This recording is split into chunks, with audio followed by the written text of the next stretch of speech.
আসলে কইছিলাম কি ভাইজান, পোলাপানের মনের খবর তো বোঝা মুশকিল। ওগো মনে কখন যে কি হইয়া যায়। শুনলাম আপনার মাইয়া নাকি আমার পোলারে পছন্দ করে, আর আমার পোলাও নাকি আপনার মাইয়ার পছন্দ করে। তাই আইছিলাম ভাইজান, আপনার মাইয়ারে আমার পোলার বউ করে নিতে চাই। কি করে আপনার পোলা?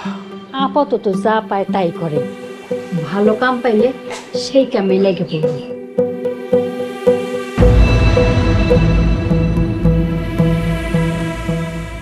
আপনি হয়তো জানেন না, বাজারে আমার বিশাল ব্যবসা আছে, বেশ কয়েকটা দোকান আছে, আমি ভাড়া পাই। এই গ্রামে আমার 3-4টা বাড়ি আছে, পুকুরে লাখ লাখ টাকার মাছ আছে।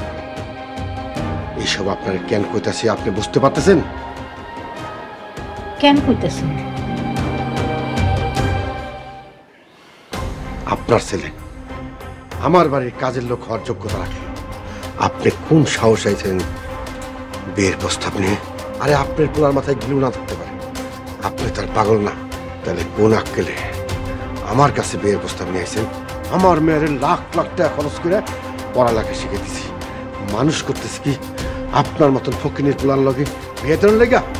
আমার কি এতটাই আহম্মক মনে হয়?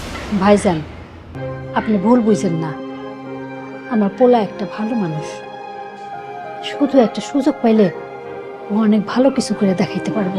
আর একটা কথা বলবেন, আপনি এখন আমার বাড়ি থেকে সোজা চলে যাবেন, আর জীবনে জানি আমার সামনে আপনি দেখা না। আর একটা কথা বলছি, যদি কোনো সাহায্য সহযোগিতা লাগে আমাকে বলবেন। আমি আবার গরিব ফকিরদের খালি হাতে দিতে পছন্দ করি না।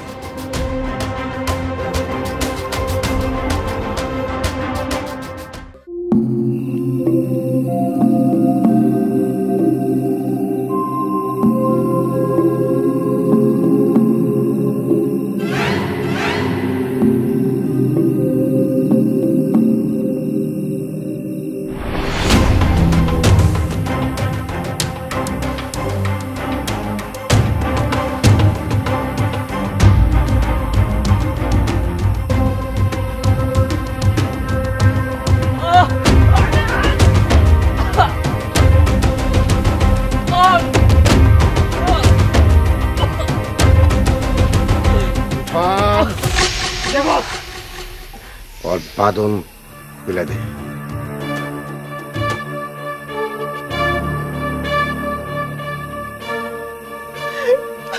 এই ফকিরের বাচ্চা ফকির, তোর এত বড় সাহস তুই আমার মেয়ের পাশে গুনগুন করস? বস আপনি কইলে শালারে মাইরে এই জায়গায় পুইতা ফেলাবো।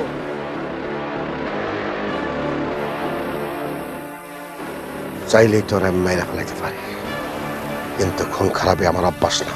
বস হয় যদি আপনার মায়ের পিছে আবার গুড়গুড় করে? ওই যদি মানুষের বাচ্চা হয়ে থাকে তাহলে আমার মেয়ের পাশে আর গুড়গুড় করবো না। আর যদি জানোয়ার বাচ্চা হয়ে থাকে, ও যদি দুই বাপের জন্ম হয়ে থাকে, আর ওর মা। চুপ করেন, আমার মায়ের কোনো খারাপ কথা কইবেন না।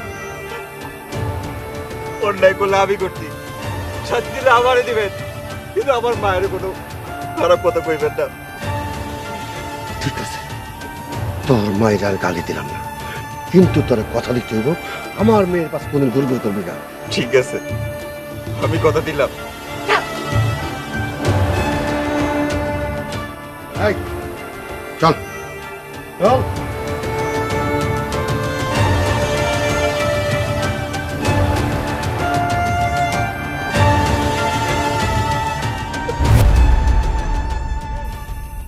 ভাইজানেরা আমার একটু সাহায্য করো ভাই, আমি উঠতে পারতেছি না। আমার ভাই আমার লোকে অপেক্ষা করতেছে, আমি না গেলে আমার ভাই ঘুমাইবো না, দরজার পাশে বয়ে থাকবো।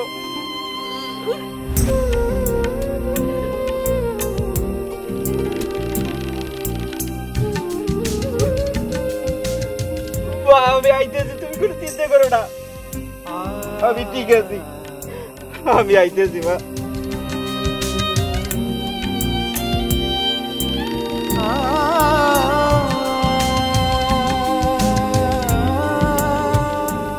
হে আল্লাহ, তুমি আমার সন্তানদের সহি সালামতে বাড়িতে পৌঁছায় দাও।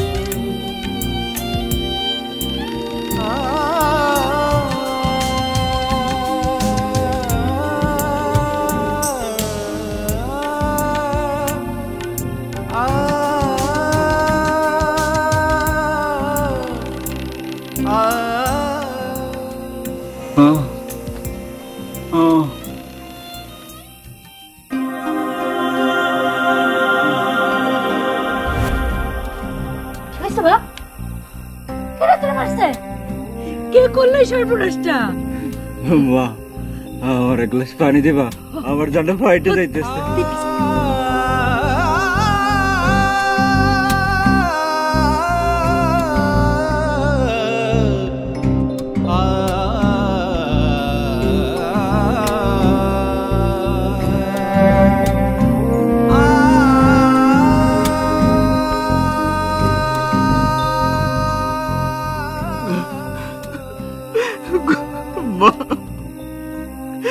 গরিব মানুষের জীবনে কোনো নিশ্চয়তা নাই।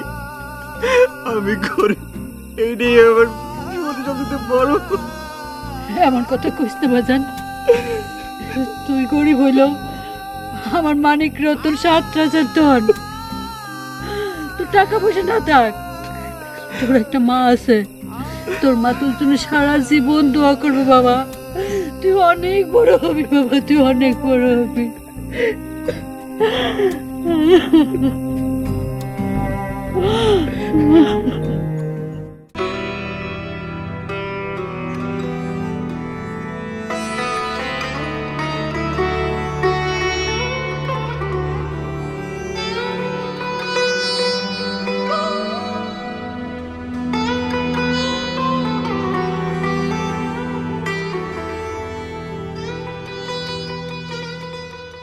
গরিব হওয়া দোষের কিছু না, ধনী গরিব সবই তো আল্লাহ বানাইছে। তবে তোরে যারা মারছে, পিঠায় রক্তাক্ত করছে, তাদের আল্লাহ ক্ষমা করবো না। এক কাম করবা যান, শফিকের বাড়িতে আমার নিয়ে চল, ওরে কয়ে তোর একটা কামের ব্যবস্থা করে দেই। ভাইজানেরা আমার দেখতেই পারে না, হ্যাঁ আমার লাগে কি করবো? তুই চিন্তা করিস না, আমি শফিকরে কইলে ও আমার কথা ফালাইতে পারবো না। চল আমরা যাই। যখন আমি একটু বাজারে গেলাম, আমার পাশে একটু বসবেন?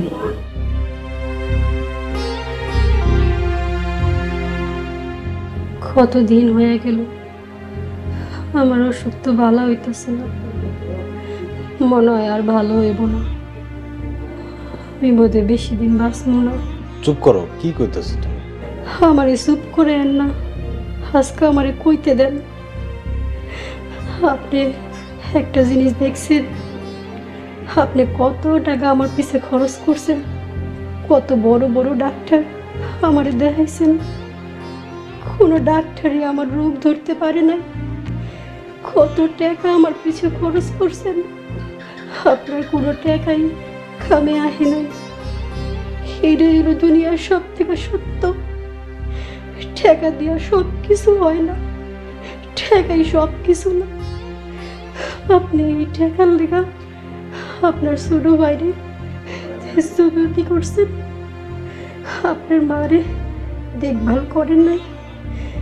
মা খাইছে, মা কেমন আছে আপনি একবারও জিজ্ঞান নাই। আপনি জানেন মায়ের পায়ের নিচে সন্তানের বেশ এখনো সময় আছে, মায়ের কাছে যায় ক্ষমা চান।